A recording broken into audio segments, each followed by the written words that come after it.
మంగళగిరి ప్రజలు ఇచ్చిన మెజారిటీనే మన నియోజకవర్గానికి బలమన్నారు ఏపీ మంత్రి నారా లోకేష్. మంగళగిరిలో అర్హులైన పేదవారికి ఇళ్ల పట్టాల పంపిణీ కార్యక్రమంలో నారా లోకేష్ పాల్గొన్నారు.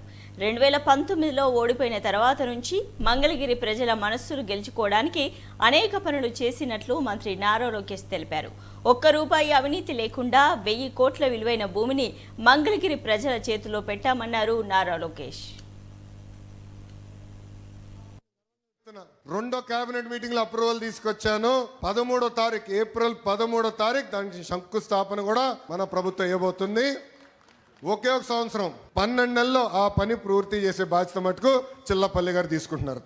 తల్లి పోలీస్ స్టేషన్ అప్గ్రేడ్ చేస్తున్నాం, ట్రాఫిక్ పోలీస్ స్టేషన్ అప్గ్రేడ్ చేస్తున్నాం, ఈరోజు పార్కులు చెరువులు అభివృద్ధి చేస్తున్నాం, చేనేత సోదరులకి ఒక హ్యాండ్లూమ్ క్లస్టర్ ఏర్పాటు చేస్తున్నాం. మన దగ్గర ఎక్కువ మంది స్వర్ణకారులు ఉన్నారు, వాళ్ళ కోసం ఆనాడే చెప్పా జెమ్స్ జ్యువెలరీ పార్క్.